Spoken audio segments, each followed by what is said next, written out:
तो आज मैं कुछ आपकी चाहत पे, आपकी डिमांड के ऊपर मैं वो टॉपिक लेके आया हूं जिसकी आपको जरूरत है। आप सब लोग बार बार बोलते रहते हैं कि जो ईवीएस वाला टॉपिक है, पेपर 1 वाला, उसके ऊपर थोड़ा सा काम किया जाए। तो मैं इस पेपर को पूरा का पूरा आपको क्वेश्चन प्रैक्टिस से करवाऊंगा। पहली चीज तो ये है, कॉन्सेप्ट जहां जहां होगा वहां पर हम चर्चा करेंगे ताकि उसके आसपास के कोई क्वेश्चंस बने वो भी सोल्व हो जाएं। ठीक है, लेकिन प्रश्न उत्तर ही एग्जाम में आने हैं और उन्हीं के आंसर हमें देने हैं। तो मेरा टारगेट है कि कम से कम मैं आपको 1000 प्लस क्वेश्चंस या 1500 क्वेश्चंस की प्रैक्टिस करवाऊं। अब उस 1500 या 2000 क्वेश्चंस में से हमारे 15 20 25 30 क्वेश्चन तो आराम से फंस जाएंगे, या फिर उसके आसपास के क्वेश्चन होंगे वो हम सॉल्व कर देंगे। ठीक है, ऑडिबल है सब कुछ? ओके, तो चलिए शुरुआत करें फिर काम की, एक एक करके। देखिए, आज का हमारा टॉपिक जो मैं आपको बता रहा हूं, फैमिली एंड फ्रेंड्स है ना। फैमिली एंड फ्रेंड्स का मतलब क्या है? मतलब हमारा परिवार क्या होता है, जरा एक बार देख लीजिए। परिवार और मित्र, ये है हमारे आज के टॉपिक का नाम। अब देखो, परिवार और मित्र में केवल ये मत समझ लेना कि हमारे फ्रेंड 4 हैं और हमारे परिवार में चाचा ताई फूफा भाभी भैया और भतीजा वो हैं, नहीं। फैमिली एंड फ्रेंड्स की जब बात आती है बच्चों, तो इसके अंदर हमारा एनवायरमेंट भी आता है, क्योंकि हम एनवायरमेंट की स्टडी कर रहे हैं। तो इस एनवायरमेंट में क्या क्या होगा? हमारे पेड़ पौधे, जो एनिमल्स होते हैं वो, और फिर मैंने इसके अलावा एक एक क्लास मैंने आपको बताई थी, यूट्यूब के ऊपर रखी हुई है, वो जरूर लीजिए आप। यूट्यूब के ऊपर फैमिली एंड फ्रेंड्स के नाम से ही एक क्लास मैंने कल ली थी दोपहर में। ठीक है, वो मिल जाएगी आपको सफलता.com के यूट्यूब चैनल पे। तो उससे आगे बढ़ते हैं हम, है ना। तो कुछ क्वेश्चंस मैंने एक दो कल वाली क्लास के उठाए हैं ताकि आपका रिवीजन हो जाइए। जरा बताइए, अगर कोई ऐसा प्रश्न एग्जाम में आया आपके लिए कि इस पौधे में पत्तियां जो होती हैं वो सब्जी के काम में ली जाती हैं, और इसके जो बीज होते हैं उनसे तेल निकाला जाता है। अगर ऐसा कोई प्रश्न आपके सामने आ गया, एक प्लांट है जिसकी लीव्स होती हैं उससे वेजिटेबल बनती है, और सीड होती है उससे ऑयल बनता है। कल मैंने एक क्वेश्चन करवाया था, यूट्यूब पे करवाया था। बताइए कौन आंसर दे सकता है? देखिए, इनको पता है, सरसों होता है, बहुत बढ़िया। मस्टर्ड होता है, इसकी जो पत्तियां होती हैं उनसे सब्जी बनती है, कुछ इस टाइप से होती है। और जो सीड होते हैं, बीज होते हैं इनके, उनसे फिर तेल निकाला जाता है। बहुत बढ़िया।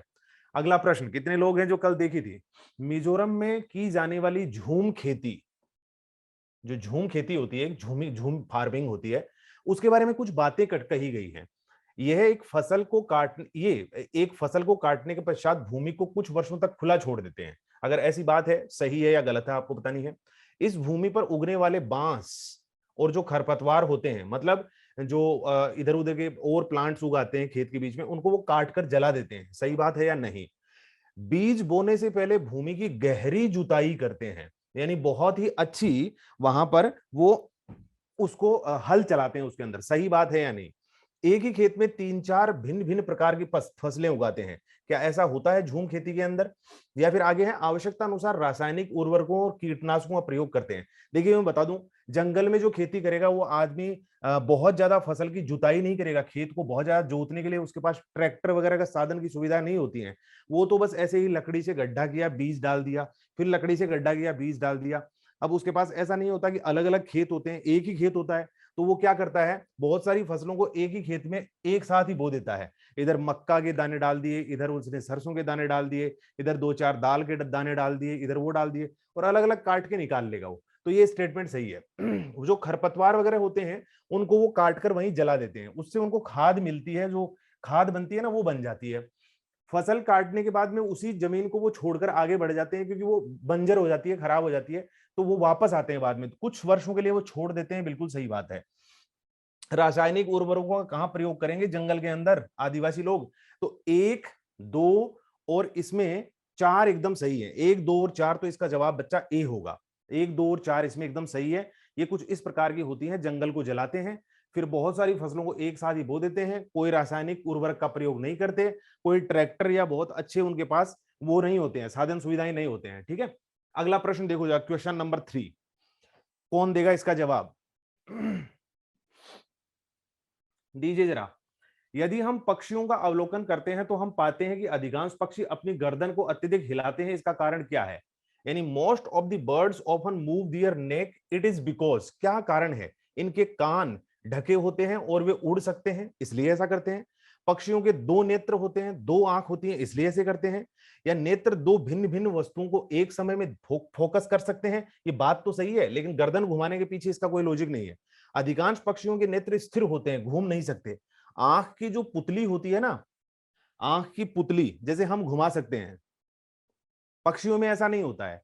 ये बात भी सही है एकदम कि वो दो चीजों को एक साथ देख सकते हैं पक्षी, अगर ऐसा कभी लिखा हो ना तो बात सही है, लेकिन हमारे प्रश्न का जवाब इससे नहीं मिल रहा है। गर्दन को घुमाने का कारण ये है क्योंकि उनकी आंखें घूम नहीं सकती ऐसे, दो चीजों को एक साथ देख सकते हैं वो एक अलग चीज है, लेकिन ऐसे घूम नहीं सकती उनकी आंखें की पुतलियां जो होती हैं वो घूमती नहीं है, इसलिए उनको बार बार गर्दन घुमाने की जरूरत पड़ती है। निम्नलिखित में से वह कौन सा जानवर जंतु है जिसके अग्र दांत हमेशा बढ़ते रहते हैं और दांतों को बहुत अधिक लंबा होने के कारण वह वस्तुओं को काटते कुतरते रहते हैं? कौन कौन से हैं इसके अंदर? तो कल मैंने इसका जवाब दिया था, एक तो गिलहरी ऐसा करती है, स्क्वेरल, और एक होता है रैट। दो ऐसे एनिमल होते हैं बच्चों, याद रखो। गिलहरी भी अपने दांतों को जीवन भर बढ़ने के कारण किसी भी चीज को काटता रहता है।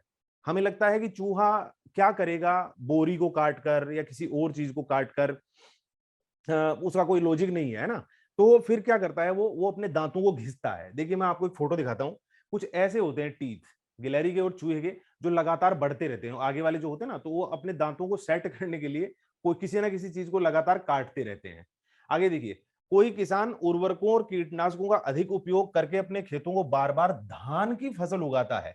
देखो धान जो होता है ना, पैडी क्रॉप में खूब सारे फर्टिलाइजर्स यूज होते हैं, और अगर बार बार धान की फसल ही यूज करेगा तो वो बैरन लैंड बन जाएगी, जो जमीन है ना वो बंजर हो जाएगी बच्चा, दूसरी किसी भी फसल को पैदा करने लायक नहीं बचेगी, क्योंकि उसमें लगातार पानी भरा रहेगा। बहुत सारे पेस्टिसाइड्स और वो उर्वरक यूज करेंगे, फर्टिलाइजर्स यूज करेंगे, तो वो बिल्कुल जमीन खराब हो जाएगी। तो ये चीज याद रखिए, धान की फसल बार बार पैदा करने से, उगाने से, लगातार उगाने से जो खेत की जमीन है वो बंजर हो जाती है। आगे देखते हैं, रेगिस्तानी ओक, ये भी मैंने कल क्वेश्चन करवाया था, ये लास्ट है मोस्ट प्रोबेबली, इसके बाद में हम अगले क्वेश्चंस देखते हैं। रेगिस्तानी ओक एक होता है डेजर्ट ओक, उसके बारे में कुछ बातें यहां लिखी गई हैं। रेगिस्तानी ओक एक वृक्ष है जिसकी ऊंचाई हमारी कक्षा के कमरे के अर्थात 4 मीटर के बराबर होती है, अर्थात लगभग 4 मीटर होती है। ठीक है, हो सकती है 4 मीटर, 4×3 = 12 फीट, हाँ सही है। और इस वृक्ष की जड़ें उसकी ऊंचाई की 30 गुना गहराई तक हो सकती हैं। बिल्कुल सही बात है, ये भी, ये दोनों बात एकदम सही है। जहां तक पानी ना मिल जाए वहां तक जड़ें जाती है। इस वृक्ष के तने में पानी एकत्रित होता है, बिल्कुल होता है। मरुस्थल के जो लोग होते हैं ना, वो इसके अंदर पाइप लगाते हैं छेद करके, और इसमें से पानी निकालकर जब उनके पास पानी की कमी होती है ना, तो पानी को पीते हैं। तो ये डेजर्ट ओक बड़ा काम का पेड़ है। आपको बताना है क्या ये आबू धाबी में होता है? तो आप कहिए नहीं, ये ऑस्ट्रेलिया के अंदर होता है। ऑस्ट्रेलिया का एक पौधा है बच्चा, ऑस्ट्रेलिया का, ऑस्ट्रेलिया के मरुस्थलों में ये डेजर्ट ओक मिलता है, ऑस्ट्रेलिया। ठीक है, तो यहां पर 1, 2 और 3 जो स्टेटमेंट है ना वो बिल्कुल सही है, और जवाब होगा इसका सी। और कैसा होता है ये पेड़, मैं आपको दिखा देता हूं, कहां भाग गया, अच्छा वो फोटो कहीं डिलीट हो गई लगता है, कोई बात नहीं। अब देखो, नीचे दिए गए सभी जानवरों में निम्नलिखित में से कौन सी विशेषताएं पाई जाती हैं, मतलब एक जैसी विशेषताएं, कौन सी विशेषताएं पाई जाती हैं? छिपकली में भी वो बात होगी, गौरैया में भी वो बात होगी, कछुए में भी वो बात होगी, और सांप में भी वो बात होगी। यानी लिजर्ड भी वही सेम दिखती है, मतलब करती है सारा काम, स्पैरो भी, और ये टर्टल भी, और स्नेक भी। इनमें से कौन सी ऐसी बात है जो सब में पाई जाती है? ये सब जहरीले होते हैं, तो भैया ये गौरैया जो होती है जहरीली तो नहीं होती। ठीक है, वे भूमि और जल दोनों पर रह सकते हैं, भूमि और जल दोनों पर रह सकते हैं। जो छिपकली है पानी में नहीं रह सकती, गौरैया भी पानी में नहीं रह सकती, सांप कभी कभी पानी में उतर सकता है, कछुआ जमीन और पानी दोनों पे। तो ये बात भी सबके ऊपर लागू नहीं होती है। इसके अलावा आगे देखते हैं, उनके शरीर में सल्फ से ढके होते हैं। सल्फ से सभी के शरीर नहीं ढके होते, लेकिन ये पक्की बात है कि ये सारे के सारे अंडे देते हैं, दे ले एग्स, ये बात एकदम सही है। ये सब के सब अंडे देते हैं, डी बिल्कुल सही, रीना चौहान बिल्कुल सही, जिन्होंने कल की क्लास देखी थी। एक आध और, बस मेरे हिसाब से खत्म हो गया। अब आगे बढ़ते हैं। कौवा पेड़ की ऊंची डाल पर अपना घोंसला बनाता है। इस घोंसले को बनाने में कई प्रकार की चीजें, यहां तक कि लकड़ी की शाखाएं और लोहे के तार भी होते हैं। एक चालाक पक्षी भी है जो अपना घोंसला नहीं बनाता और कोए के घोंसले में अंडे देता है। बेचारा कौवा अपने अंडों के साथ इन अंडों को भी सेता है। यह पक्षी कौन सा है? बताइए कौन सा ऐसा बर्ड है जो कोए जैसे यानी जो क्रो होता है उस जैसे इंटेलिजेंट, बिल्कुल बिल्कुल बिल्कुल, यहाँ प्रेरणा और रीना बिल्कुल सही कह रहे हैं, वो कोयल होता है, वो कोयल पक्षी होता है जो कोए जैसा ही दिखता है और कोए को धोखा देता है, अपने अंडे भी वहां छोड़ के चला जाता है। और जो कोआ होता है, क्रो होता है, वो इसके भी एग्स को वहां पर पालता है और बच्चे जो पैदा होते हैं तब उसको धोखा होता है कि ये तो बच्चे मेरे हैं ही नहीं। बट कोई नहीं, फिर भी दोनों की दोस्ती अच्छी है। दोनों अलग अलग दिखते हैं, थोड़े से अलग दिखते हैं, थोड़े से अलग दिखते हैं कोयल जो, लेकिन आवाज में बड़ा अंतर होता है। कोयल की आवाज कू कू करके होती है और कोवे की होती है क्रा क्रा, बड़ी गंदी सी आवाज होती है कोए की। तो आवाज से पहचान होती है दोनों की। हमारे देश में निम्नलिखित स्थानों में से कौन सा ठंडा मरुस्थल है, ठंडा रेगिस्तान कौन सा है? दार्जिलिंग, जैसलमेर, लद्दाख या मेघालय? 9th क्वेश्चन का जवाब दीजिए, 9th क्वेश्चन का जवाब दीजिए। 9वां, अगर आप ऐसे कह के जवाब देंगे 9 तो मैं समझ जाऊंगा कि 9th का जवाब है। कौन देना चाहेगा जवाब? सी, ए, लद्दाख। ज्यादातर लोगों को पता है कि लद्दाख जो है शीत मरुस्थल है, ये शीत मरुस्थल है, ठीक है, याद रखो, ये एक शीत जगह है, शीत मरुस्थल है, यानी यहां पर पेड़ पौधे बहुत ही कम, ना के बराबर आप देखेंगे तो ऐसे दूर दूर तक आपको फैला हुआ, मतलब ऐसी जगह मिलेगी जहां पेड़ पौधे बहुत कम, मिट्टी है, बारिश बहुत कम होती है, बहुत ही कम बारिश होती है, याद रखिए, ठीक है। जैसलमेर भी एक डेजर्ट है, लेकिन ये कैसा डेजर्ट है? ये उष्ण मरुस्थल है, उष्ण मरुस्थल है बच्चा, उष्ण मरुस्थल, ठीक है। तो ये है एक हॉट डेजर्ट, राइट। दार्जिलिंग कोई डेजर्ट नहीं है, मेघालय में तो दुनिया में सबसे ज्यादा बारिश होती है, तो ये भी कोई डेजर्ट नहीं है। चलिए आगे बढ़ते हैं। नेक्स्ट क्वेश्चन ये रहा आपके सामने, निम्नलिखित में से कौन सा बीज नहीं है? बताइए कौन सा बीज नहीं है? Which one of the following is not a seed? बताओ जिनमें से कौन सा बीज नहीं है। 10th का बताओ, 10th का सी, बहुत बढ़िया। और किसी ने कहा डी है, प्रेरणा ने कहा 10th का सी है, बहुत बढ़िया, बहुत सुंदर। इसका जवाब कौन सही देता है? एकांश ने, रीना ने और सुलेखा ने, काफी लोगों ने सही जवाब दिया है, नेहा ने भी सही दिया है जवाब, ठीक है ठीक है ठीक है। जो डी जवाब दे रहे हैं वो सही है, डी जो जवाब दे रहे हैं वो एकदम सही है। देखो वो साबूदाना जो होता है ना, सैगो, ये कोई दाना नहीं होता। साबूदाना वो गोल गोल चीनी की मिठाई नहीं बनती, उसको बोलते हैं साबूदाना, तो दाना उसके ऊपर लगा हुआ है, लेकिन वो दाना नहीं। इसके अलावा सौंफ जो होती है वो दाना होती है, गेहूं जो होता है उसका बार्ली वो दाना होता है, काली मिर्च भी अपने आप में एक सीड ही होता है, बीज होता है ना, ठीक है। लेकिन साबूदाना क्या होता है? साबूदाना तो वो गोल गोल चीनी की मिठाई टाइप की बनती है ना, उभरा उभरा ऐसा होता है, तो वो मिठाई है, वो दाना नहीं है। तो इसका जवाब होगा साबूदाना, सागा, सागो जो होता है वो। Rehana goes to Kerala along with her family, there क्या है, there she sees tall trees which are very different from those in her hometown Shimla. Which trees could she have seen in Kerala? Kerala में कौन से पेड़ उसने देखे होंगे जो लंबे लंबे हैं और शिमला जैसे ही हैं लेकिन अलग दिखते हैं? चीड़ के होंगे, नारियल के होंगे, सेब के होंगे या लीची के होंगे? 11th का बताओ जी। 11th का सब लोग कह रहे हैं बी होगा, बिकॉज बी मिलते हैं केरला के अंदर। ये जो कोकोनट ऑयल ये होते हैं, पाइन वगैरह जो चीड़ का पेड़ होता है ना, ये हिमालय पर मिलेगा, ये हिमालय के ऊपर मिलेगा। बच्चों याद रखो, चीड़ का पेड़ जो होता है वो पहाड़ों के ऊपर मिलता है, तो हिमालय पर मिलेगा ये। तो शिमला में जरूर यही होगा, चीड़ का पेड़ जो पाइन होता है। नारियल केरल के अंदर मिलेगा, ये केरल में मिल जाएगा, क्योंकि ये समुद्र के तट के किनारे पर होता है, ठीक है। सेब वगैरह तो बाद में देख लेंगे, लीची वगैरह, ये ऐसा होता है नारियल का पेड़। आगे देखते हैं। बच्चों के द्वारा सब्जी बाजार से इकट्ठी की गई निम्नलिखित सामग्री में से उन्हें पहचानिए जिनके भीतर बीज होते हैं। आलू, टमाटर, यहां पर है आलू, टमाटर, नाशपाती, चीकू, भिंडी, करेला, प्याज, खीरा। इनमें से बताना है कौन कौन से में बीज होते हैं। ऑप्शन देख के देख लो, पोटैटो, इसके अलावा टोमेटो, पियर, चीकू, lady finger, bitter gourd, onion, cucumber. क्या जवाब दोगे? 12th का डी देना शुरू कर दिया, बहुत बढ़िया बहुत बढ़िया। 12th का डी, बहुत शानदार, बहुत सुंदर जवाब है, बहुत बढ़िया। नाशपाती और चीकू में बीज होते हैं, बहुत बढ़िया। टमाटर में भी होते हैं, नाशपाती में भी, चीकू में भी होते हैं। टमाटर में, नाशपाती, चीकू, भिंडी, खीरा में भी होते हैं। टमाटर में, नाशपाती में, चीकू में, भिंडी में, करेला में, खीरा में, सब में होते हैं भैया, सब में होते हैं, सब में। सारे जवाब सही हैं। किस किस में नहीं होते? आलू में नहीं होता एक तो, इसके अलावा किस में नहीं होता? करेला प्याज में नहीं होता, इन दो में नहीं होता, बाकी सब में होता है बीज। ठीक है, टमाटर में भी होता है, नाशपाती में भी होता है, चीकू में भी होता है बहुत मोटा सा, भिंडी में तो बीज ही बीज होते हैं, करेले में भी होते हैं बीज, बहुत सारे बीज होते हैं, खीरे के अंदर तो कई बार इतने मोटे बीज आ जाते हैं, खाया ही नहीं जाता है। ठीक है जी, चलो आगे बढ़ते हैं। Which one of the following is not the characteristic features of the root of a banyan tree? तो निम्नलिखित में से कौन सी विशेषता बरगद के पेड़ की जड़ों की नहीं है? आपको बताना है, बरगद के पेड़ की जो जड़ें होती हैं उनकी विशेषता नहीं है। Feature of, not a feature of banyan tree. क्या कहोगे? 13 का डी जवाब आना शुरू हो गया। बहुत बढ़िया, बहुत बढ़िया। 13 का डी, बहुत सारे लोगों ने 13 का डी जवाब दिया है। बहुत सुंदर, बहुत सुंदर।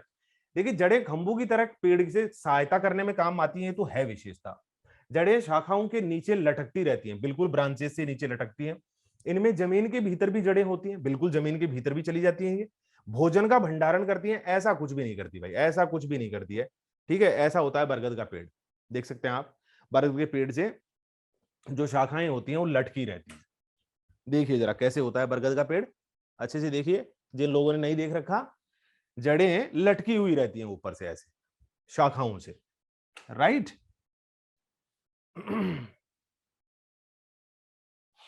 हाँ जी, आगे बढ़े।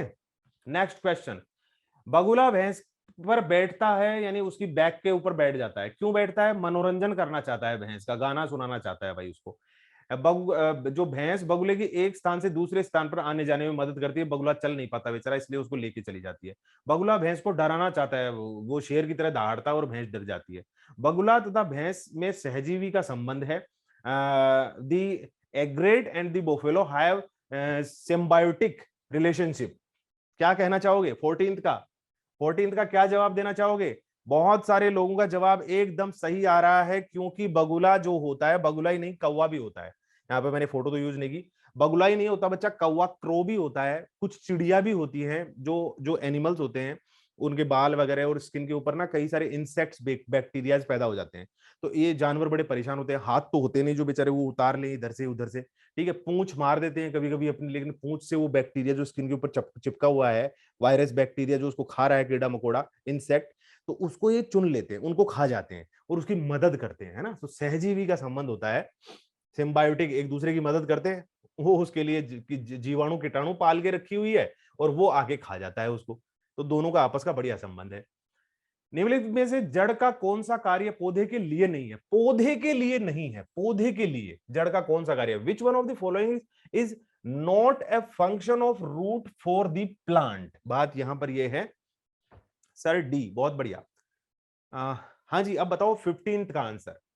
15th का भी डी बता रहे हैं, 15th का भी कुछ लोगों ने डी बताया है। क्या बात है, बताओ जी सही है या नहीं? कितने लोग सही बता सकते हैं इसको?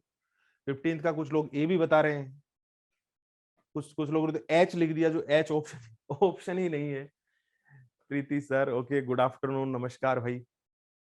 जो लोग कह रहे हैं कि ये ह्यूमस उपलब्ध करवाता है, पानी तो देता ही है ना जड़ पौधे को, give support to the plant, बिल्कुल जड़ें नहीं होगी तो पौधा तो गिर ही जाएगा। To absorb water and minerals, खनिजों वगैरह का अवशोषण करता है, बिल्कुल सही है।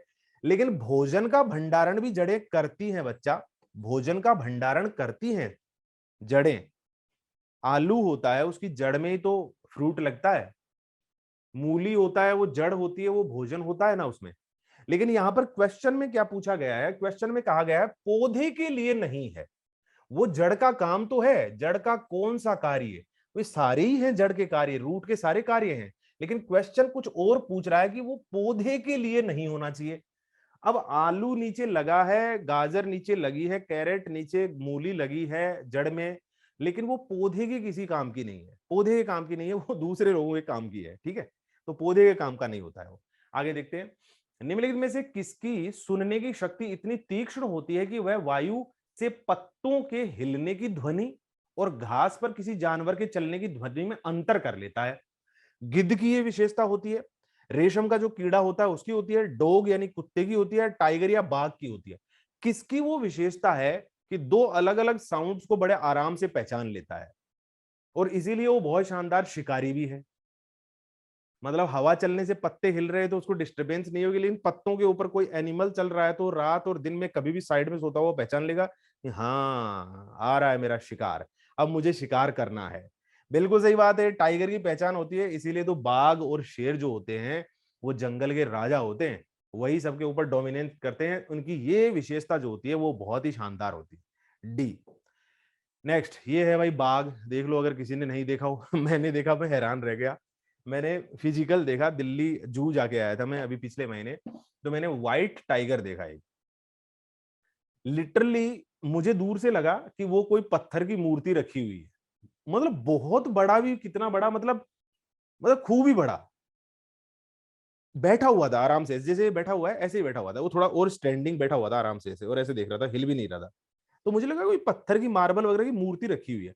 नजदीक गए तो हल्की सी गर्दन हिलाई, मैंने कहा ये जिंदा है, इतना बड़ा। मतलब अगर वो नॉर्मली खड़ा हो तो आराम से 4-5 फीट ऊंचा है, 4-4.5 फीट। और लंबा अगर देखो तो उसको 6-7 फीट के आसपास लंबा, 6-7 फीट लंबा। और अगर वो पीछे वाले पैर खड़े कर ले और आगे वाले पैर खड़े कर ले तो 10-10 फीट तक ऊपर पहुंच जाएगा, 10-12 फीट तक ऊपर। इतना भयंकर होता है। और जो बड़े बाघ होते हैं वो, इसीलिए वो शेर तक का शिकार, मतलब शेर छोड़ो, हाथी का शिकार कर लेते हैं, एलिफेंट तक को मार गिराते हैं अगर 2-3 इकट्ठे हो जाए तो ये मैंने देखा, टाइगर बड़ा खतरनाक चीज होती है। निम्नलिखित में से कौन सा कीट मधुमक्खियों की भांति कॉलोनी, बस्ती में एक साथ नहीं रहता? कौन एक साथ नहीं रहता है भाई? Which one of the following insect does not live together in a colony like honeybees? Ant, चींटियां एक साथ नहीं रहना पसंद करती, दीमक एक साथ रहना, स्पाइडर एक साथ रहना पसंद नहीं करती, या वॉस्प यानी जो ततैया होते हैं, बर्ग होते हैं, वो एक साथ नहीं रहना पसंद करते? 17th का ऑप्शन सी एकदम सही जवाब दे रहे हो, सी जवाब देना बच्चा। स्पाइडर जो होती है ना, मकड़ी, वो अकेली ही रहना चाहती है। अपना जो वो जाल बुनती है, अपना जो जाल बुनती है, नेट बुनती है, उस नेट के अंदर दो दो मकड़ियां आपको कभी भी नजर नहीं आएंगी। अगर दो मकड़ियां आपको नजर आ रही हैं तो उनमें आपस में लड़ाई हो रही होगी, ये पक्की बात है कि दोनों में आपस में लड़ाई हो रही होगी, ऐसे वो जाल बुनती है। और वो जाल इसलिए बनती है ताकि कोई दूसरा मक्खी वगैरह, कीड़ा वगैरह इसके आसपास से उड़ के जाएगा तो वो फंस जाएगा। फंसने के बाद में वो इसके ऊपर अपना जो केमिकल होता है वो छोड़ना शुरू कर देती है, और केमिकल छोड़ने के बाद में वो डेथ हो जाती है, उसकी मर जाता है वो दम घुट कर। तो मकड़ी अकेली रहती है। ततैया वगैरह अपने वो बनाते हैं ना, छत्ते बनाते हैं। दीमक तो होती झुंड में है, चींटियां भी झुंड में होती है। नीचे दिए प्रश्न को ध्यान से पढ़िए, क्या कहता है? क्या आपने अपने घर या स्कूल के आसपास जानवर देखे हैं जिनके छोटे बच्चे हैं? अपनी नोटबुक में उनके नाम लिखिए। ठीक है, एक टीचर ने ऐसे कहा। Read the following question. Which process, इस प्रश्न के माध्यम से किस प्रक्रमण कौशल का आकलन किया गया है? क्या है ये? उसको कहा गया कि बच्चों को कि आपके घर के आसपास कुछ एनिमल देखो और जिनके बच्चे हों, और उनको अपनी नोटबुक में नोट करके लाओ। तो ये किस चीज की प्रैक्टिस है? ये परिकल्पना और प्रयोग का है, यानी हाइपोथेसिस एंड एक्सपेरिमेंटेशन का है, कंसर्न एंड जस्टिस है, ऑब्जर्वेशन एंड रिकॉर्डिंग है, या क्लासिफिकेशन एंड डिस्कशन है, यानी वर्गीकरण और चर्चा है, अवलोकन और रिकॉर्डिंग है, न्याय और सरोकार है, और परिकल्पना और प्रयोग है? क्या जवाब देना चाहोगे? ये आपके ईवीएस के क्वेश्चंस आएंगे ऐसे ही। अभी तो शुरुआत है, बहुत आसान वाले ले रहा हूं, अभी बहुत डिफिकल्ट क्वेश्चंस भी आएंगे और उनको भी मैं कॉन्सेप्ट के थ्रू समझाऊंगा कि कैसे उन क्वेश्चंस में हम कभी नहीं अटके और हमेशा हमारे सही होते रहें। देखो इसमें क्या कहा गया है, उसमें साफ पढ़ो, पहले प्रश्न को पढ़ो। टीचर ने कहा कि क्या आप अपने घर के आसपास स्कूल जाते हैं तो आपको जानवर देखे हैं जिनके छोटे बच्चे हैं? देखे हैं, देखना है। तो क्या परिकल्पना करनी है? हाइपोथेसिस? अरे नहीं, परिकल्पना करने के लिए थोड़ी बोल रहा है, वो तो देखने के लिए बोल रहा है, फिजिकली देखने के लिए बोल रहा है। यहां पर न्याय और सरोकार, कोई न्याय वगैरह, जस्टिस वगैरह नहीं करना, हमें कोई जस्टिस वाली बात नहीं हो रही है। ऑब्जर्वेशन, अवलोकन, देखने को कहते हैं ना अवलोकन, देखोगे तभी तो करोगे। अवलोकन, बिल्कुल सही बात है। और रिकॉर्डिंग, क्या रिकॉर्डिंग के लिए कहा है? नोटबुक में लिख के लाओ, तो रिकॉर्डिंग की बात कर तो रहा है। रिकॉर्डिंग, रिकॉर्ड कर लो भाई, इसको लिख लो रिकॉर्ड, कोई टेप रिकॉर्ड में नहीं होता, नोटबुक में भी रिकॉर्डिंग होती है। क्लासिफिकेशन एंड डिस्कशन, देखो क्लासिफिकेशन करने की बात नहीं की गई है, की भी गई है वैसे एक तरीके से, कि कुछ के बच्चे होंगे और कुछ के नहीं होंगे। आप देखेंगे एनिमल्स तो सबके तो बच्चे होंगे नहीं, कुछ के बच्चे होंगे, कुछ के नहीं होंगे। तो इसका मतलब यहाँ वर्गीकरण तो हो रहा है, लेकिन चर्चा करने की बात ही नहीं की गई, डिस्कशन करने की बात नहीं की गई है इसमें। चर्चा की तो कहीं बात ही नहीं है। कहा है कि नोटबुक में नोट करके ले आओ। अगर वहां कहा होता कि we will discuss in the class, note करके लाना, हाँ तब हो जाता है इसका आंसर डी, कि क्लासिफिकेशन करना होगा और चर्चा हो रही है। यहाँ तो केवल अवलोकन है और रिकॉर्डिंग है भाई, और कुछ भी नहीं है। तो इसका आंसर क्या होगा? इसका आंसर होगा सी। नेक्स्ट चलते हैं, क्या कह रहा है? पशुओं की त्वचा पर विविध पैटर्न डिजाइन बने होते हैं, वो क्या शो कर रहे होते हैं? यानी different patterns on the skin of the animals are, उनकी शारीरिक शक्ति को इंगित करते हैं, मतलब ताकत को दिखाते हैं। परावर्तित प्रकाश के कारण होता है, यानी जो due to reflection, reflected light. उनकी त्वचा पर बालों के कारण होता है, ऐसा जो हेयर होते हैं उनके कारण होता है। उनकी उस जलवायु के कारण होते हैं जिनमें वे रहते हैं, due to the weather condition they live in. 19th number का आंसर। कुछ लोगों ने सी दिया है, कुछ ने दिया है डी आंसर। देखते हैं इसका आंसर क्या होगा। बहुत सारे लोग डी आंसर दे रहे हैं, नो आइडिया भी बोल रहे हैं कुछ लोग। देखते हैं क्या आंसर होगा। 19 का डी दे रहे हैं, बहुत बढ़िया। देखो बताता हूं। शिल्पी गुप्ता जो कह रही है सी है, और कुछ लोगों ने पहले और भी कहा है। देखो, त्वचा पर बालों के कारण होता है जो पैटर्न होता है। अगर उन जानवरों के बालों को काट दिया जाए ना, तो उनकी स्किन पे कोई रंग नजर नहीं आएगा, बिल्कुल खोद के काट दिया जाए बालों को। अगर हम जैसे अभी मेरे यहाँ दाढ़ी में सफेद बाल दिख रहे हैं, बाल ही तो दिख रहे हैं, स्किन थोड़ी सफेद है। अगर मैं बिल्कुल क्लीन सेव कर लूं, तो आपको किसी को भी पता नहीं चलेगा मेरी दाढ़ी में सफेद बाल हैं या नहीं है। ठीक है, तो वही चीज है, वो जो स्किन पे पैटर्न दिखते हैं वो स्किन नहीं है, वो बाल होते हैं। और अगर आप ये कहते हैं कि उनकी जलवायु के कारण, वेदर कंडीशंस के कारण है, तो बच्चों फिर तो जंगल में एक ही वेदर होता है, फॉरेस्ट में। शेर भी वैसा ही दिखना चाहिए, टाइगर भी वैसा ही दिखना चाहिए, जो जेब्रा होता है, जंगली गधा, धारीदार गधा, वो भी वैसा ही दिखना चाहिए।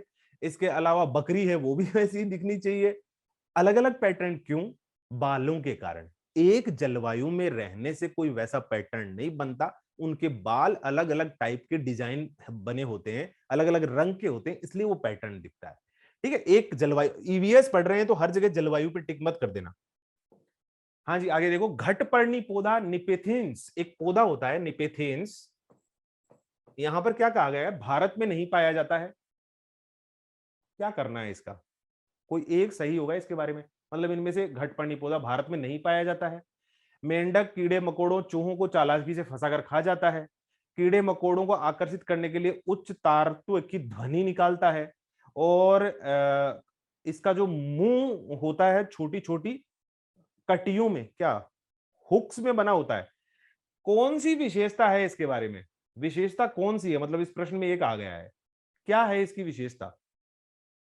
बताओ जी, कौन सी विशेषता है? 20th का बिल्कुल सही बात है, भारत में पाया जाता है भैया, ये पाया जाता है ना, नहीं पाया जाता वाली बात नहीं है। यस, भारत में मिलता है, भारत में भी मिलता है। लिखता हूं यहां पे, मिलता है, और खासकर कहां पर? मिजोरम में, मिजोरम स्टेट में मिलता है। ठीक है, तो ये क्या होगा? ये स्टेटमेंट गलत हो जाएगा। कीड़े मकोड़ों को फंसाकर खा जाता है चालाकी से, बहुत बढ़िया। चूहे वगैरह को भी खा जाता है। ये इन कीड़े मकोड़ों को आकर्षित करने के लिए कोई ध्वनि नहीं निकालता, ध्वनि नहीं निकालता, बल्कि इसमें एक इत्र सेंट जैसा, एक पाउडर जैसा होता है जो स्मेल करता है। इस पौधे के अंदर ऐसे मटके जैसा बना होता है, उसमें स्मेल आती है बढ़िया, और कीड़े मकोड़ों को आकर्षित करता है। जो लिजार्ड होती है, छिपकली होती है, मेंढक होता है, माइस चूहा होता है, वो खुशबू के पीछे चला जाता है और वो ऊपर से बंद हो जाता है, और फिर ये अंदर अंदर दम घुट के मर जाते हैं। ठीक है, तो ये बात भी गलत हो गई। और मुंह छोटी छोटी हुक्स नहीं बनी होती, हुक नहीं बनी होती है, बल्कि ये मटके जैसा होता है, ऐसा होता है, ये ऐसा होता है, ऐसे ऊपर से खुला हुआ, ऐसे। ठीक है, इस तरीके से ऊपर से खुला हुआ होता है ये, और इसके अंदर कुछ भी एंट्री करेगा तो वो फंस जाएगा इसके अंदर जाके, मटके जैसा बना होता है ऊपर से। हुक नहीं होती है कुछ भी, कोई हुक नहीं होती भाई इसमें। हाँ जी, हाँ।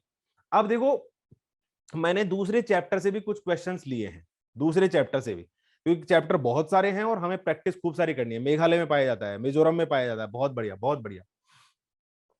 मेघालय में नहीं, मिजोरम में, सॉरी, मिजोरम ही तो लिखा है मैंने। हाँ, मिजोरम में, मेघालय में मिलता है।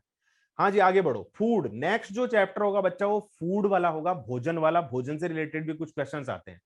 आइए जरा बात करें 24 नंबर क्वेश्चन। पके हुए चावल रेफ्रिजरेटर में अपेक्षाकृत लंबे समय तक परिरक्षित किए जा सकते हैं क्योंकि, यानी cooked rice can be preserved for a long time in the refrigerator because, क्या कारण है रेफ्रिजरेटर में पके हुए चावलों को रखें तो बहुत दिनों तक, 5-7 दिन तक भी वो खराब नहीं होंगे। 21 का किसी ने जवाब दिया है डी, शिल्पी गुप्ता ने जवाब दिया है सर, मेघालय और मिजोरम।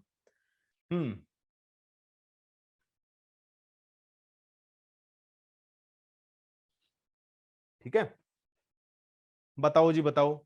सी कोई जवाब दे रहा है, कोई डी दे रहा है। देखो जवाब क्या होगा, कम तापमान पर जो रोगाणु होते हैं वो निष्क्रिय हो जाते हैं। Microbes become inactive at low temperature, बिल्कुल हो तो जाते हैं। Microbes are destroyed and killed at the low temperature, यानी रोगाणु जो होते हैं वो कम तापमान पर नष्ट ही हो जाते हैं। ये जो होते हैं कम तापमान पर भोजन की नमी का तत्व घट जाता है, उससे क्या फर्क पड़ेगा, वो तो खराब तो हो ही जाएंगे। रेफ्रिजरेटर में कुछ ऐसे रसायन होते हैं जो रोगाणुओं को नष्ट कर देते हैं। नहीं नहीं, वो टेम्परेचर कम होने की वजह से जो माइक्रोब्स होते हैं, यानी जो रोगाणु होते हैं, रोग पैदा करने वाले जीवाणु कीटाणु होते हैं, वो डिस्ट्रॉय ही हो जाते हैं, नष्ट हो जाते हैं। इसीलिए वो कोई भी खाना होता है वो खराब नहीं होता। बी होगा बच्चा, इसमें बी होगा, बी बी बी बी होगा इसका जवाब। 21 का बी होगा। पहली बात भी सही है, एकदम सही है कि इनएक्टिव भी हो जाते हैं वो, अगर थोड़ा सा कम तापमान होगा तो जो कीटाणु जीवाणु होते हैं भोजन को खराब करने वाले, जैसे दूध फट जाता है। इसके अलावा अगर सब्जी आपने बाहर रखी है, दाल, तो वो खराब हो जाती है। इसके अलावा चावल को भी बनाकर अगर बाहर रख दिया तो उसमें फंगस लग जाएगी। आप 24 घंटे या 35 घंटे 40 घंटे बाद में देखें तो उसमें फंगस लग जाएगी। ठीक है, लेकिन रेफ्रिजरेटर में ये एक्शन क्यों नहीं हुआ, क्योंकि जो जीवाणु कीटाणु उसको खराब करने वाले हैं ना, वो जीवाणु कीटाणु जो होते हैं इनएक्टिव हो जाते हैं। लेकिन अगर टेम्परेचर और डाउन हुआ तो वो मर ही जाते हैं, वो अपनी एक्टिविटी कर ही नहीं पाएंगे, तो वो जो खाना है ना वो सुरक्षित ही रह जाता है, एकदम सही रह जाता है, तो मर जाते हैं वो बेसिकली। आगे देखते हैं। जो भारोत्तोलक होते हैं, वेट लिफ्टर होते हैं, बेसिकली वेट लिफ्टर अच्छा लग रहा है, भारोत्तोलक तो भारी सा लग रहा है, को प्राय ज्यादा मांसपेशियां और बॉडी मास यानी बॉडी मास बनाने की आवश्यकता होती है। इसके उद्देश्य से ऐसे आहार लेने आवश्यक हैं जिनमें भरपूर मात्रा में हो। कौन सा चीज उनको ज्यादा खिलाया जाता है जो वेट लिफ्टर होते हैं, वजन उठाने वाले लोग होते हैं? कार्बोहाइड्रेट ज्यादा चाहिए, वसा ज्यादा चाहिए, विटामिन ज्यादा चाहिए, या प्रोटीन ज्यादा चाहिए? कौन सा खाना है जो उनके लिए बेहतरीन रहेगा ताकि उनकी मांसपेशियों की ताकत बनी रहे और तुरंत तुरंत काम करे? क्या खाना होगा, क्या? Protein, protein. बॉडी बिल्डर जो होते हैं ना वो अक्सर प्रोटीन खाते रहते हैं। प्रोटीन के डिब्बे बिकते हैं, अगर आप कभी जिम वगैरह में जाओगे और वो ढोले शोले फुलाने वाले नहीं होते, ढोले फुला के घूमते रहते हैं, तो वो उनको बेचा जाता है प्रोटीन, वे प्रोटीन, ये प्रोटीन, 2 प्रोटीन, 100 प्रोटीन। तो प्रोटीन खाना पड़ता है उनको और मांसपेशियों की ताकत बढ़ जाती है। कार्बोहाइड्रेट से एनर्जी तो मिलती है, लेकिन प्रोटीन से मांसपेशियां मजबूत होती हैं, विटामिन वगैरह भी शरीर के काम में आती हैं, वसा जो होती है वो मोटा करती है शरीर को। निम्नलिखित में से भोजन बनाने का कौन सा तरीका अच्छा है? बताइए जी, which one of the following is good cooking practice? सब्जियों को काटना और तब उन्हें चलते पानी में धोना, सब्जियों को काटने और पकाने से पहले उन्हें कुछ समय तक धूप में रख देना, बैक्टीरिया न करने, अरे बैक्टीरिया लिखा हुआ है, क्या लिखा हुआ है? हाँ बैक्टीरिया, बैक्टीरिया न करने के लिए सब्जियों को गहरे तलते हुए पकाना। ओके, बैक्टीरिया ना हो उनके अंदर, मतलब खराब, मारने के लिए, मारने के लिए। सब्जियों को अच्छी तरह से धोना और फिर काटना, कौन सा तरीका इनमें से सही है? बहुत सारे लोग 23 का जो है डी जवाब दे रहे हैं, एकदम सही बात है बच्चा। क्या कारण है? डी क्यों, बी क्यों नहीं? पूर्णिमा ने जैसे बी कहा, बी क्यों नहीं, या ए क्यों नहीं, केवल डी ही क्यों? सब्जियों को काटना और फिर चलते हुए पानी में धोना, क्योंकि जैसे भिंडी है, अगर आपने भिंडी को लेडी फिंगर को काट दिया और फिर अगर आप पानी के नीचे धो रहे हैं तो उनके उसके अंदर जो एक जेल टाइप का होता है, वो जेल पूरा का पूरा एकदम खत्म हो जाएगा, बह जाएगा, और उसकी जो एक तरीके से एसेंस है जो हमें चाहिए सच में, वो खराब हो जाएगा। और भी बहुत सारी चीजें होती हैं जो सब्जियों को काटने के बाद में वो बाहर आ जाती हैं और वो धुल जाती हैं, जो कि शरीर के लिए अच्छा होता है। ठीक है, जो शरीर के लिए अच्छा होता है। तो ये गलत तरीका है, पहले काटना और फिर धोना जो है वो गलत चीज है। सब्जियों को काटने और पकाने से पहले कुछ समय तक धूप में रखना, सब्जियां खराब हो जाएंगी, धूप में रखो तो सूख जाएंगी, कोई मतलब नहीं होता धूप में रखने का। बैक्टीरिया को मारने के लिए बहुत कुकिंग ऑयल में तल लेना चाहिए सारी सब्जियों को, कोई तेल में तल के थोड़ी पकाएंगे फिर। तेल में तलेंगे तो वो तो उनका वो जो है वो बन जाएगा, एक तरह पकोड़ा बन जाएगा ना, पकोड़ा बन जाएगा। सब्जियों को अच्छी तरह से धोने के बाद में काटना चाहिए, ये प्रोसेस एकदम सही है। डी जवाब जिन्होंने दिया वो सही है। काट के धोने से उसके पोषक तत्व खत्म हो जाते हैं, सरिता कुमारी कह रही हैं। संदीप भी सही कह रहे होंगे शायद, मिनरल्स वगैरह खराब हो जाते हैं उनके। बहुत बढ़िया।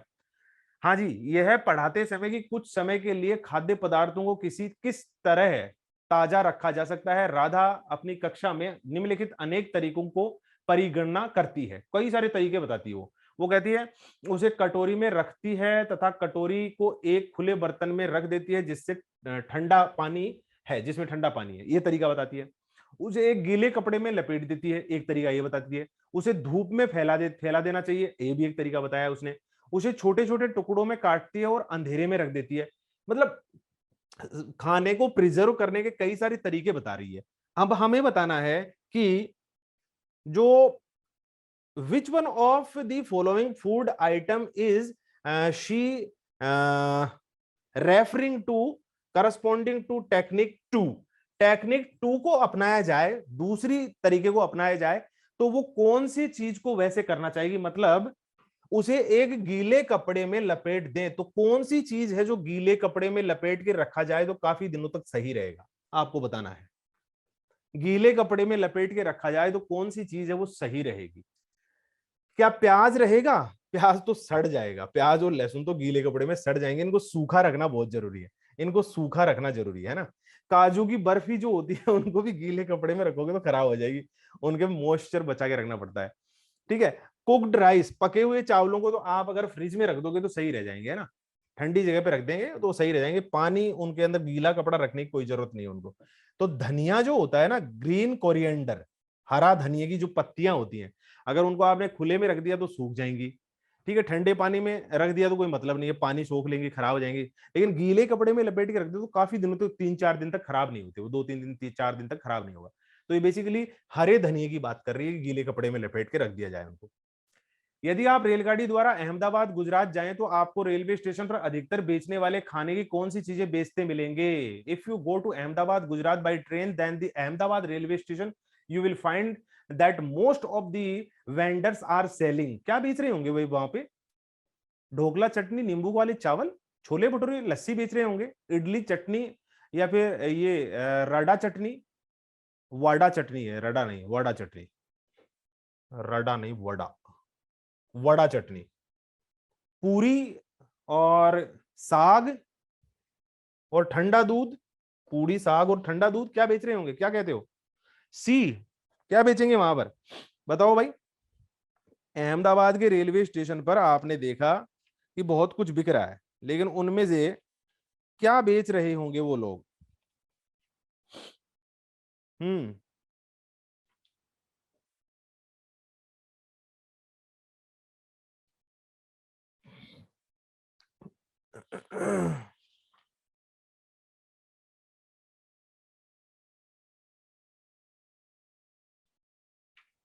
क्या क्या जवाब दे रहे हो?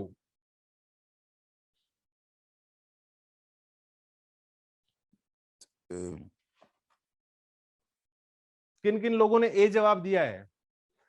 अरे ढोकला वगैरह काफी पसंद है, चटनी भी वहां के लोग खूब खाते हैं, और नींबू वाले चावल भी खूब बेचते हुए मिल जाएंगे वहां पर आपको। अगर आप गुजरात की बात कर रहे हैं और अहमदाबाद रेलवे स्टेशन की बात कर रहे हैं तो एकदम सही होगा, ढोकला बिकता है गुजरात में, तो बिकता है ढोकला।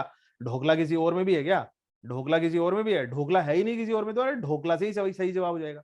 ढोकला गुजरात का खाना है। ठीक है, अगर आप बात करते हैं छोले भटूरे लस्सी की, तो छोला भटूरा और लस्सी वगैरह पंजाब वगैरह में ज्यादा चलता है, पंजाब का खाना है ये, पंजाब। ठीक है, छोले भटूरे लस्सी। इडली चटनी और बड़ा चटनी वगैरह के पास जाओगे आप, इडली वगैरह, तो आप केरल तमिलनाडु पहुंच जाइए, आप केरल की बात कर सकते हैं, केरल के अंदर जा सकते हैं, इडली वगैरह सांबर वगैरह वो उधर खाए जाते हैं। और पूरी साग और ठंडा दूध, ये भी हरियाणा और पंजाब की बातें हैं, हरियाणा और पंजाब की बातें हैं, ये उधर की बात नहीं है। पूरी साग यहाँ पर खाते हैं खूब सारे लोग, आपको मिल जाएंगे रेलवे स्टेशन के ऊपर, और ठंडा दूध भी बेचते हुए मिल जाएंगे एकदम, क्योंकि गर्म इलाका है भाई। आगे बढ़ते हैं। आह, पसंद नापसंद के बारे में चर्चा करते समय किसी छात्र ने कहा मुझे और मेरी माँ दोनों को सांप खाना बहुत पसंद है। तेरी तो बदमाश, सांप खाना बहुत पसंद है। जब भी हमारी सांप खाने की इच्छा होती है तो हम पास के किसी होटल में जाकर लिंगहू फैन खाते हैं। लिंगहू फैन ये एक शब्द है। यह छात्र कहाँ का हो सकता है? असम का, हांगकांग का, ओडिशा का या अरुणाचल प्रदेश का? क्या कहते हो? यहाँ पर देवयानी ने जवाब दिया है Hong Kong. B, Hong Kong, Hong Kong, Hong Kong, बिल्कुल। हांगकांग में सांप खाने को बोला जाता है बच्चा ये। लिंगहू फैन, लिंगहू फैन कहते हैं वो। सांप को जब खाते हैं रेस्टोरेंट में जाके ऑर्डर ऑर्डर देते हैं, कहते हैं वन लिंगहू फैन। तो वो कटा हुआ सांप, तला हुआ सांप ले आते हैं। ज्यादा चर्चा करना ठीक नहीं है क्योंकि बहुत सारे लोग कहेंगे एक तो नॉन वेज खाने की बात हो रही है और वो उनमें भी सांप खाने की बात हो रही है। छी, कितनी गंदी बात है। आगे बढ़ते हैं। निम्नलिखित समूह में से उस समूह को चुनिए जिसमें खाना पकाने के तरीके, देखो बच्चों पकाने के तरीके बताने हैं आपको। खाना पकाने के तरीके कौन कौन से, कुकिंग यानी मेथड्स ऑफ कुकिंग फूड, कौन सा है भाई? 27th में बचाओ, 27वें नंबर में। आरती मिश्रा ने 2 जवाब दिया था। सर मेरा कमेंट शो कर रहा है? प्रीति शर्मा, बिल्कुल शर्मा जी, आपका कमेंट एकदम चमचमाता हुआ मेरे सामने लिखा हुआ है, दिख रहा है, डोंट वरी। हाँ, प्रेमा डी जवाब, देवयानी डी जवाब, पिंकी का भी ओके, और अंकेश का भी, शिखा का भी, सरिता का भी, और मधु, प्रीति, राकेश, रीना, प्रीति शर्मा, सना, विजय लक्ष्मी, सना कौशर, आफरीन, सरिता, सबने डी जवाब दिया है। देखते हैं डी क्या है। बेकिंग करना, सेकना, बिल्कुल सही बात है। फ्राई करना तेल में, ओके। जैसे बेकिंग करना मतलब जो हमारे माइक्रोवेव ओवन वगैरह होते हैं उनमें बेकिंग करते हैं ना। जैसे बिस्किट होता है, बेकरी जो होती है, बेकरी में तो सेका ही जाता है ना, सेकना। भुनकर, रोस्ट करके, बिल्कुल चीजों को रोस्ट करके भी पकाया जाता है। लेकिन इसमें भिगोना पकाने वाली चीज नहीं है। भिगोना यानी सॉकिंग करना, किसी चीज को भिगोना। इसके अलावा बेलना, बेलना भी सेकना नहीं होता है, बेलना रोलिंग करना। इसके अलावा गूंथना, आटा गूंथना सेकने का काम नहीं है, ठीक है। ये नीडिंग जो होती है वो। तो इसमें जवाब कौन सा होगा? डी हो गया भाई, बहुत बढ़िया। आगे बढ़ते हैं। In which of the following parts of our country do people grow edible such as tapioca and coconut in their courtyard या courtyard and they find food prepared using these to be very tasty. हमारे देश में नीचे दिए गए किसी भाग में खाने की चीजें जैसे टेपिको और नारियल को लोग अपने घर के आंगन में उगाते हैं और उन्हें उनसे बने खाने का स्वाद बहुत अच्छा लगता है। आंध्र प्रदेश में ऐसा होता है, असम में ऐसा होता है, गोवा में ऐसा होता है, केरल में ऐसा होता है। कहां पर ऐसा होता है कि ये टेपियोका वगैरह उगाते हैं? आप क्या जवाब दे रहे हैं? केरल जवाब दे रहे हैं। बहुत सारे लोग केरल जवाब दे रहे हैं, बहुत बढ़िया, बहुत ही सुंदर।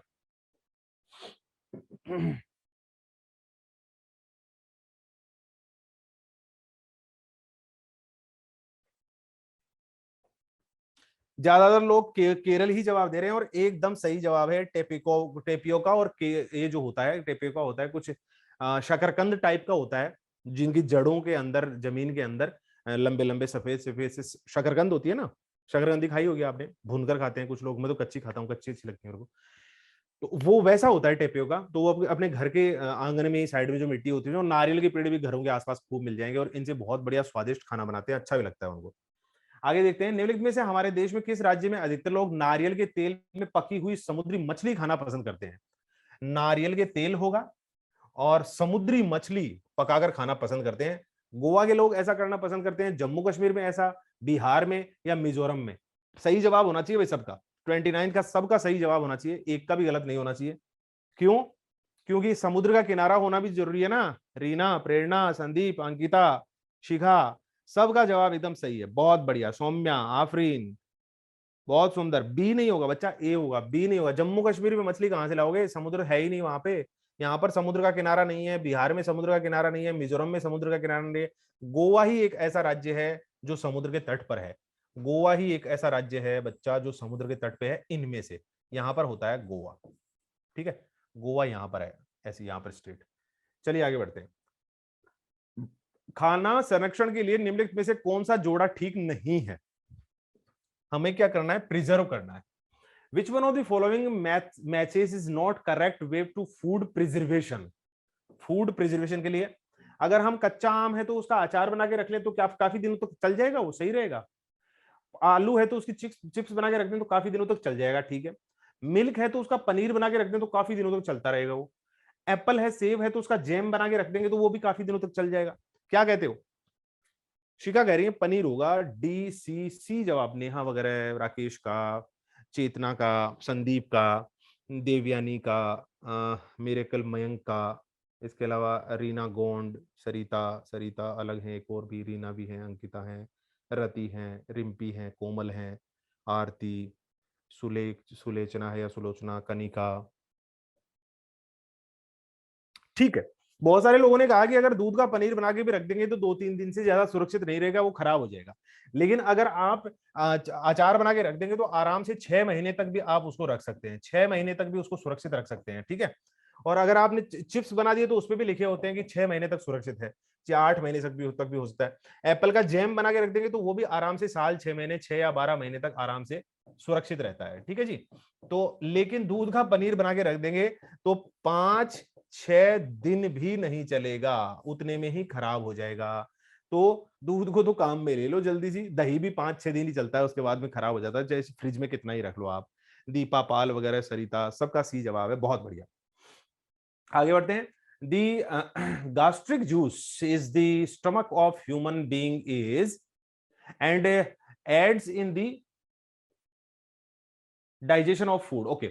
मानव के पेट में आमाशय रस जो होता है की प्रकृति होती है और वह भोजन के पाचन में सहायता करता है। मतलब क्या प्रकृति होती है उसकी? न्यूट्रल होती है, उदासीन, एसिडिक होती है, अम्लीय, एल्कलाइन यानी क्षारीय होती है, या एम्फोटायरिक होती है यानी उभय धर्मी होती है। हमारे आमाशय में कैसी प्रकृति होती है जो भोजन को पचाने में काम में आता है? हाँ, बहुत सारे लोगों ने सही जवाब दिया है, कुछ लोग गलत भी दे रहे हैं। बहुत सारे लोग एकदम सही जवाब दे रहे हैं। एसिडिक होता है बच्चा, अम्लीय होता है। बस इसको याद कैसे रखोगे? अगर आपने कुछ उल्टा सीधा खाना खा लिया जो कि पचने लायक नहीं है, ठीक नहीं है, और आपने खा भी ज्यादा लिया, आपने, चलो आपने नहीं खाया, किसी और ने खा लिया, कोई कहेगा हम तो खाते नहीं, चाहे खाते भी हो ठूस ठूस के तो भी ये कहेंगे मैं तो नहीं खाता, मैं तो नहीं खाती। चलो ठीक है, छोड़ो, कोई और खाता है। तो अगर ज्यादा खा लिया, ज्यादा मसालेदार खा लिया, ज्यादा उल्टा सीधा तेल वाला खा लिया, कुछ और शादी ब्याह के अंदर सोचा कि अब तो आने वाले 6 महीने तक शादी नहीं होने वाली, परिवार में आज ही खा लो, 10 दिन का खा लो, तो उस चक्कर में क्या होगा? हम कहते हैं एसिडिटी हो गई। एसिडिटी, इनो पी लो जी, नींबू का पानी पी लो जी, ये कर लो जी। क्यों?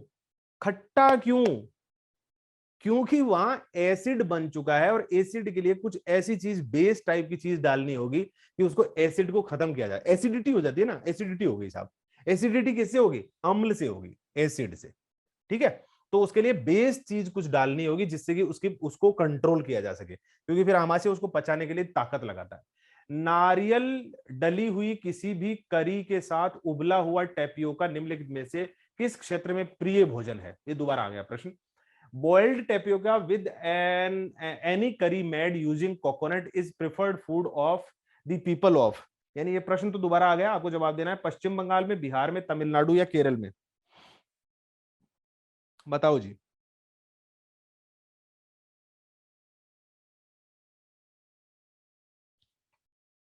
क्या जवाब देना पसंद करोगे? थोड़ी देर पहले भी दिया था इसका जवाब, थोड़ी देर पहले भी दिया था। टेपियोका और नारियल जो जैसी चीजें वो केरल के लिए हैं, तो बहुत ज्यादा डिस्कस करने की इस पे जरूरत नहीं है। आगे बढ़ते हैं। ये क्या आ गया? हांगकांग है, किसी भी करी के साथ उबाला टेपियोका, सरसों के तेल में बनी मछली, नारियल के तेल में बनी समुद्री मछली, छोले भटूरे, पकाया हुआ सांप। अच्छा चलो, अब उसी 3-4 प्रश्नों को इकट्ठा करके एक प्रश्न में डाल दिया गया, आपको ए, बी, सी या डी में से जवाब चुनना है। चुनो जी। 33rd का चुनो। अभी हमारे पास टाइम है, और है 3-4 मिनट क्लास और चलाएंगे अभी, तो कम से कम जो 1 घंटे की क्लास है उसमें 35 क्वेश्चन तो करें, तभी मजा आएगा। बहुत सारे लोग सी जवाब दे रहे हैं। सी में क्या है? ए के साथ 5, बी के साथ 1, सी के साथ 2 और डी के साथ 3। देखो, हांगकांग में आएगा 5, बहुत बढ़िया, हांगकांग में 5 आ जाएगा, पकाया हुआ सांप खाते हैं। केरला के अंदर क्या खाते हैं भाई? टेपियोका के साथ उबले टोपिया, करी के साथ उबला टेपियोका केरल के अंदर खाते हैं, बहुत बढ़िया। तो 2 में 1 आ जाएगा, वो बी में 1 आ जाएगा। कश्मीर में क्या खाते हैं भाई? सरसों के तेल में बनी मछली, सरसों का तेल वहां पहुंच जाएगा, कोई दिक्कत नहीं है, कश्मीर में 2 आ जाएगा। तो सी में आ जाएगा, कश्मीर में सरसों का तेल पहुंच जाएगा, कोई दिक्कत नहीं, सर्दी में सरसों हो ही जाती है। गोवा में क्या कहेंगे? नारियल के तेल में बनी हुई समुद्री मछली, तो गोवा में आ जाएगा 3। तो जवाब क्या आ गया? 5, 1 2 और 3, 5 1 2 और 3, बहुत बढ़िया, सी एकदम सही जवाब है इसका, बहुत बढ़िया बहुत बढ़िया बहुत सुंदर। नेक्स्ट क्वेश्चन, पौधे के लिए किए जाने वाले नीचे दिए गए कार्यों पर विचार कीजिए। पौधे के लिए किए गए, इनमें से जड़ों का कार्य है, कौन कौन से जड़ों के कार्य हैं, बताओ जी कौन कौन से हैं। गिव सपोर्ट, ह्यूमस प्रदान करना, भोजन संचित करना, और पानी और खनिज का अवशोषण करना।